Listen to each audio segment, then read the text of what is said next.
लोगों की भगदड़ में मौत, और पक्ष विपक्ष दोनों के नेताओं के मुंह में दही जम गया। बिल्कुल देहाती कहावत के तौर पर कहें तो न पक्ष और न विपक्ष, दोनों ही पक्षों के नेता हाथरस भगदड़ कांड के मुख्य आरोपी बाबा भोलेनाथ का नाम एफआईआर में नहीं होने और उसकी गिरफ्तारी नहीं होने, इसके अलावा इस पूरी भगदड़ में भगदड़ का दोषी प्रशासन को ठहराने की कवायद चल रही। उत्तर प्रदेश पुलिस का ये रवैया या उत्तर प्रदेश सरकार का ये रवैया पहचाना जा सकता है, क्योंकि बीजेपी की सरकारें अक्सर भगवाधारियों के खिलाफ थोड़ी नरमी बरतती आई, लेकिन प्रतिपक्ष के नेता राहुल गांधी का 5 जुलाई का हाथरस दौरा ये साफ कर गया कि ये भगवाधारी बाबा दोनों पक्षों के नेताओं की ठीक वैसी ही जरूरत है जैसी उनको दलित, पिछड़े और अन्य के साथ साथ सवर्णों का वोट भी चाहिए होता है। 5 जुलाई को प्रतिपक्ष के नेता राहुल गांधी जब हाथरस पहुंचे, इससे पहले वो अलीगढ़ गए, जहां भी हादसे के पीड़ितों के परिवार रहते हैं। वहां उन्होंने निश्चित तौर पर पीड़ितों के परिवारों के साथ सहानुभूति जताई और उनको ये दिलासा भी दिया कि वो और उनकी पार्टी उनके साथ है और इस मुद्दे को वो लोकसभा में उठाएंगे। लेकिन सबसे अधिक आश्चर्य राहुल गांधी की प्रतिक्रिया को देखकर हुआ। राहुल गांधी ने मौके पर प्रतिक्रिया दी कि निश्चित तौर पर इस भगदड़ से सभी दुखी हैं। मैं इस पूरे मामले को राजनीतिक चश्मे से नहीं देखना और कहना चाहता, इस मामले पर राजनीतिक चश्मे से भी टिप्पणी नहीं करना चाहता, लेकिन वाकई पीड़ित लोग बहुत गरीब हैं और उनको दिल खोल कर मुआवजा मिलना चाहिए।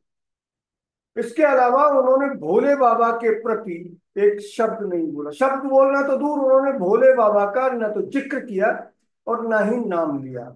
इससे पहले उत्तर प्रदेश पुलिस और उत्तर प्रदेश के मुख्यमंत्री योगी आदित्यनाथ इस मामले में किसी राजनीतिक साजिश का इशारा करके भोले बाबा का नाम लेने से बच रहे। हालांकि उन्होंने पत्रकारों के सवालों के जवाब में इतना जरूर कहा कि साजिश की विस्तृत जांच की जा रही है और इस जांच में जो भी तथ्य नए मिलेंगे उनका उन तथ्यों का समावेश एफआईआर में, जांच में और कोर्ट में चार्जशीट पेश करते समय किया जाएगा। लेकिन उन्होंने भी भोले बाबा का नाम एफआईआर में नहीं होने के सवाल को टाल दिया। उन्होंने कहा कि जांच में पता लगेगा और अगर जांच में ऐसा कुछ दिखा तो फिर भोले बाबा के खिलाफ भी कार्रवाई की जाएगी। इस बीच भोले बाबा ने राहुल गांधी का 5 जुलाई का हाथरस दौरा होने के साथ ही भोले बाबा एएनआई को एक इंटरव्यू देकर या एएनआई पर एक वीडियो जारी करवाकर सामने आए और उन्होंने कहा है कि वो दुखी हैं और अपने सेवादारों और सेवकों को और भक्तों को उन्होंने कहा है कि पीड़ित परिवारों के साथ उनको खड़े रहना है, उनकी सेवा करनी है। ये तमाम चीजें विपक्ष के नेता, सरकारी पक्ष भी कह रहा है, लेकिन भोले बाबा के खिलाफ आपराधिक उंगली कोई नहीं।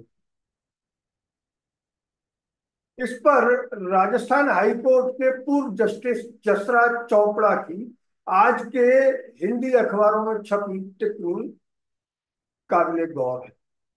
उन्होंने कहा कि भारत में अंध श्रद्धालु रहते हैं और धर्म को लेकर भारत की जनता नादानी के साथ ऐसा व्यवहार करती है कि जो भी धर्म पर या धार्मिक कार्यकलापों पर उंगली उठाता है वो उसके खिलाफ हो जाती है, जबकि वास्तव में जो भी उंगली उठाने वाले लोग हैं वो जनता के हित की बात कर रहे हैं। आपको बता दें कि भोले बाबा नारायण साकार हरि उर्फ भोले बाबा उर्फ सूरजपाल जाटव औरतों का रसिया भी है। उसके खिलाफ 6 जिलों में यौन उत्पीड़न के मामले दर्ज हैं, जिनमें आगरा, एटा, फर्रुखाबाद के साथ साथ राजस्थान का 64 जिला भी शामिल। छह अलग अलग समय पर 6 FIR उसके भक्त परिवारों की ओर से दर्ज कराई गई है। इनमें ठीक वैसे ही आरोप लगे हैं जैसे जिन आरोपों की सजा अभी कुख्यात बाबा आशाराम जोधपुर जेल में काटता है। भारत के जितने भी नेता हैं उनमें से अधिकांश इन दिनों जेल की हवा खा रहे हैं और उन पर औरतों के यौन शोषण के साथ साथ हत्या, रेप और अन्य संगीन अपराधों के मामले दर्ज। एक कुख्यात राम रहीम तो एक हत्या के मामले में 20 साल की सजा काट रहा है। ठीक ऐसे ही भोले बाबा पर भी 6 अलग अलग जिलों में मामले दर्ज। लेकिन आश्चर्य कि आज तक पुलिस ने न तो कोई कार्रवाई की, और ये हाथरस भगदड़ कांड नहीं होता तो शायद देश की जनता ये जान भी नहीं पाती कि नारायण साकार हरि और भोले बाबा यौन उत्पीड़न के अपराधी हैं। उत्तर प्रदेश के राजनीतिक दलों का दोहरा रवैया भी भोले बाबा के प्रति जनता को आशंकित कर रहा है। हालांकि बहुजन समाज पार्टी की सुप्रीमो मायावती एक बयान देकर चर्चा में आई है।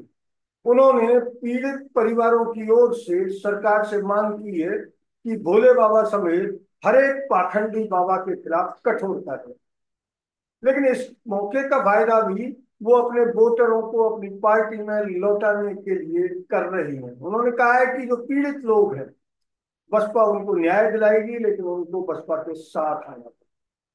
राजनीतिक दलों का ये जो रवैया है इसके पीछे बड़ी दिलचस्प वोटों की फहरिस्त। असल में हरियाणा से लेकर पश्चिमी उत्तर प्रदेश, राजस्थान, MP, पंजाब और यहां तक कि महाराष्ट्र 15 से 20% दलित आबादी और भोले बाबा के भक्तों की जो बड़ी संख्या है उनमें दलित पिछड़े ही। और हाथरस कांड के बाद उनके भक्तों के जो स्टेटमेंट अखबारों के जरिए सामने आए हैं उनमें 90% भक्त इस हादसे के लिए भोले बाबा को कतई दोषी नहीं मानते। इस वजह से राजनीतिक दल अपने 15 से 20% वोटों को नाराज नहीं करने की एवज में एक भगदड़ के आरोपी बाबा के खिलाफ आवाज उठाने से बच रहे। लेकिन भारतीय कानून ये कहता है कि अगर दोषी कोई भी हो, जिसकी जगह है वो दोषी है, जिसने आयोजन किया वो दोषी है, जिसने वहां भाषण दिया यानी सत्संग किया है, जिस भी भाषा में कहें वो भी बराबर का दोषी। आज एक टिप्पणी एक अखबार में छपी है। उन्होंने कहा है कि अगर इस तरह माना जाएगा कि भोले बाबा इस कांड के दोषी नहीं है तो फिर उपहार सिनेमा कांड में उपहार सिनेमा के मालिकों को दोषी क्यों ठहराया गया, क्योंकि उस सिनेमा के रोजमर्रा के काम में उनका कोई हस्तक्षेप नहीं था। फिर तो उनके मैनेजर और बाकी स्टाफ को ही सजा मिलनी चाहिए।